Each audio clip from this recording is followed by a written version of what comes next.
I also read my namesake, Catherine Maher, was head of NPR, and she said, "We're completely unbiased.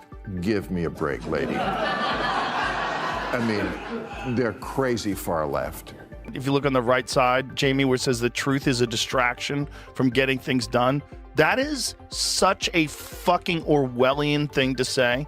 Click on that just so you can hear her say this, because it's so bananas that someone would say this out loud and not think it's... One of the most significant differences, critical for moving from polarization to productivity, is that the Wikipedians who write these articles aren't actually focused on finding the truth. Oh, no.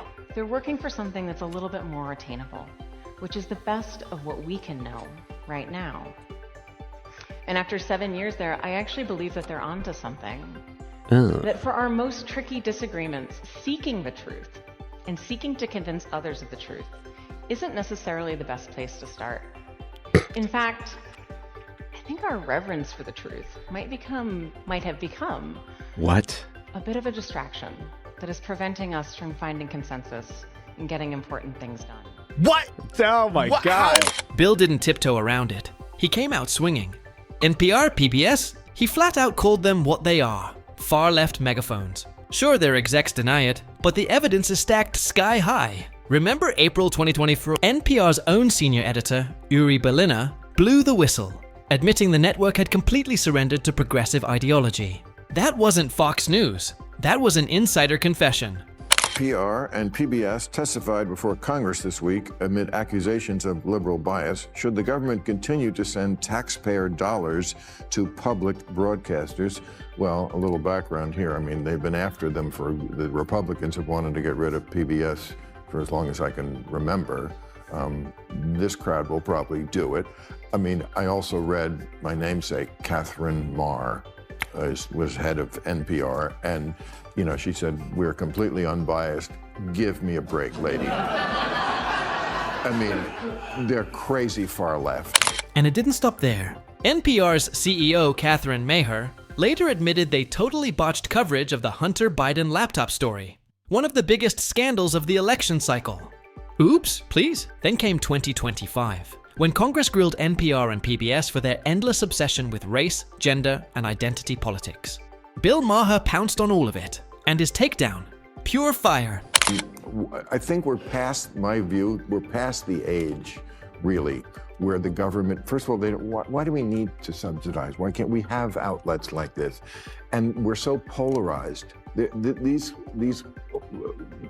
outlets became popular at a time when Republicans and Democrats didn't hate each other and weren't at each other's throats and didn't think each other was an existential threat.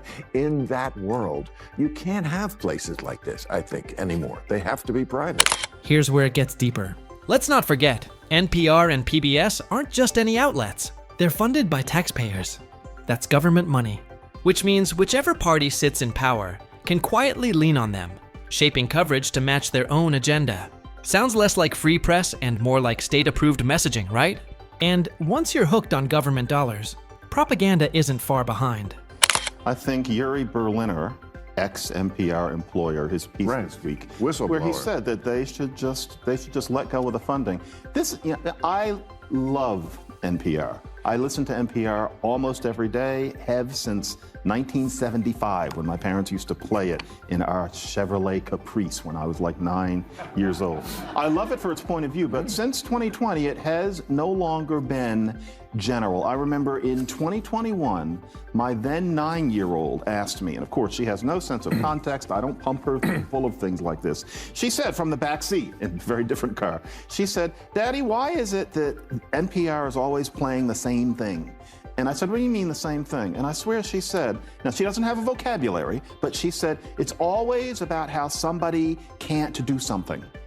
And that's what she was getting at, was that. I wouldn't have said that about the NPR that I knew back in the day, and I wouldn't have said it 10 years ago, but that is what it is now. Take the run-up to last year's election. NPR's coverage of Trump was relentless. Every slip of the tongue, every misstep, every rally overanalyzed to death. Even NPR's public editor admitted the criticism was pouring in, and for good reason. It didn't look like balanced reporting. It looked like an attempt to crank up doubt, confusion, and pressure on undecided voters. Journalism? or political sabotage dressed as journalism.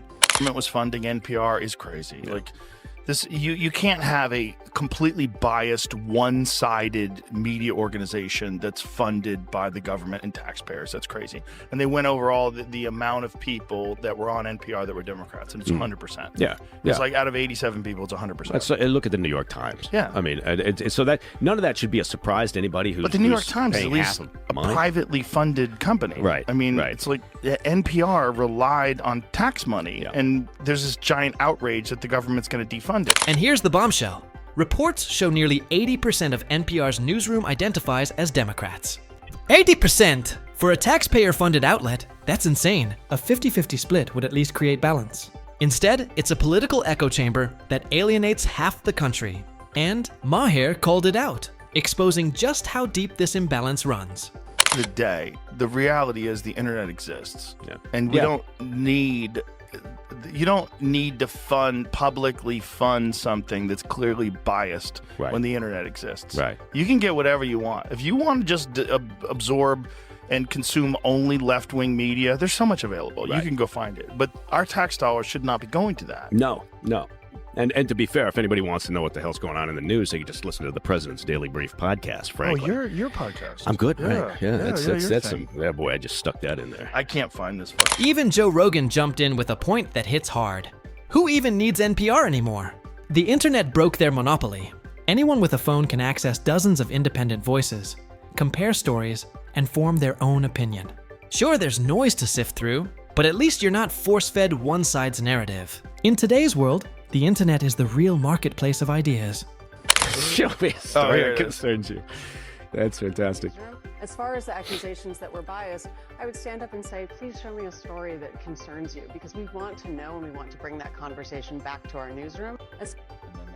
And then all this fat phobia and its racist past and present. Some white people may choose thumbs up because it feels neutral, but some academics argue that opting out, what does that mean? Thumbs up signals lacks awareness about white privilege, akin to society associating whiteness with being raceless. What? God. What does that mean? Or how about how racism became a marketing tool for country music? Oh, yeah, that's a good one. NPR loves to swear they're neutral, but one scroll through their website tells the real story. Article after article leans left, while Republican-friendly stories get buried or spun. That's why Trump's calls to defund NPR and PBS actually resonate with people. Why should taxpayers bankroll an outlet that refuses to represent all voices? Public money should mean public balance. Jamie, where it says the truth is a distraction from getting things done. That is such a fucking Orwellian thing to say. Click on that just so you can hear her say this, because it's so bananas that someone would say this out loud and not think it's... One of the most significant differences, critical for moving from polarization to productivity, is that the Wikipedians who write these articles aren't actually focused on finding the truth. Oh, no. They're working for something that's a little bit more attainable, which is the best of what we can know right now. And after 7 years there, I actually believe that they're onto something. That for our most tricky disagreements, seeking the truth and seeking to convince others of the truth isn't necessarily the best place to start. In fact, I think our reverence for the truth might have become what? A bit of a distraction that is preventing us from finding consensus and getting important things done. What? Oh my God. At the end of the day, NPR isn't about raw truth. It's about shaping consensus. Stories aren't just reported.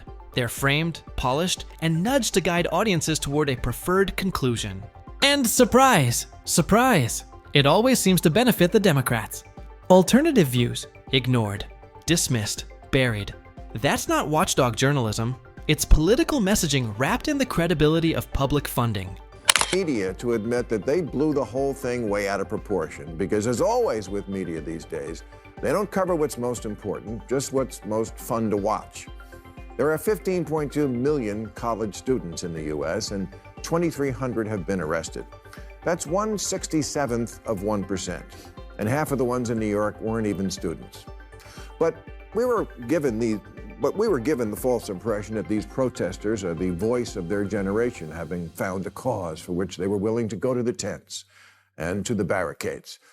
Oh, please, these kids are more violent when their team wins a championship. And Bill nailed the bigger picture. The media today isn't chasing truth. It's chasing clicks. Drama sells, outrage trends, scandals bring ratings, so instead of facts, we get hype. Instead of reporting, we get entertainment. And in the chaos, accountability vanishes. The media has turned itself into a reality show. Kids chant, the whole world is watching. They're right. But only because you assholes with the cameras won't show anything else. Isn't there a bear in a swimming pool somewhere you should be covering? Conflict is their favorite drug. A protest with a few hundred people. Boom. Framed as massive unrest.